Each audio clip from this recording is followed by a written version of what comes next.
श्रीमान प्रधानमंत्री नरेंद्र मोदी जी ने जो कहा है, लोकतंत्र के ऊपर बहुत बड़ा धब्बा है आपातकाल का दौर। और ये ऐसा काला समय है जिस समय को पूरा देश आज भी याद करके सिहर उठता है। कांग्रेस को माफ़ी मांगना चाहिए। आपातकाल उनके द्वारा की गई जो जातियाँ हैं, जिस प्रकार के जख्म उनने दिए, कई परिवार तबाह हो गए, कई प्रकार से कष्टों के कारण से वो दौर बहुत ख़राब माना गया है।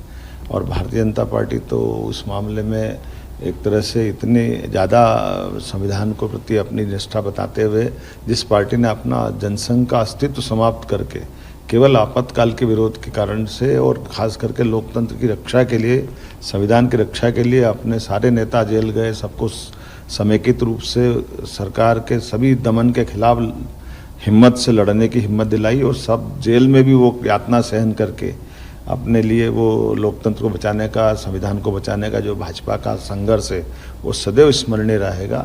मैं मान के चलता हूँ कि यशस्वी प्रधानमंत्री ने जो कल कहा वो अक्षरशः सत्य है कि अब माननीय मोदी जी के नेतृत्व में न केवल संविधान की रक्षा बल्कि आने वाले समय में उस काले अतीत को दोबारा कभी जीवन में भारत में लागू नहीं कर पाए, ऐसा अनुकूल माहौल माननीय प्रधानमंत्री बना रहे हैं।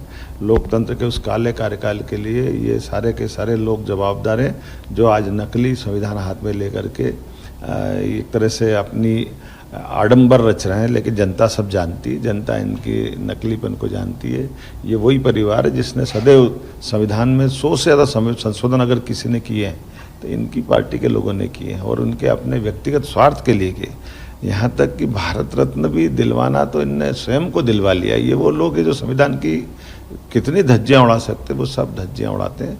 लेकिन मुझे गर्व है कि भारत का लोकतंत्र आज गर्व से दुनिया के सामने पूरी क्षमता, योग्यता, बुद्धिमत्ता के साथ यशस्वी प्रधानमंत्री के साथ अपनी एक विशेष पहचान बनाने में सार्थक सिद्ध हो रहा है। मेरी अपनी ओर से लोकतंत्र के इस काले पर्व पर संघर्ष करने वाले सभी बंधुओं का और जो दिवंगत हो गए उनके प्रति मेरी श्रद्धांजलि भी है और उम्मीद करते हैं कि लोकतंत्र इन सब अनुभवों के आधार पर जीवन भर संविधान की रक्षा करते हुए अपनी यात्रा निर्बाध गति से आगे बढ़ाएगा। खबरों की दुनिया से लेकर संघर्षों की कहानी तक, क्षेत्रीय खबर और संस्कृति के संग बुंदेली माटी से बना एक अंग।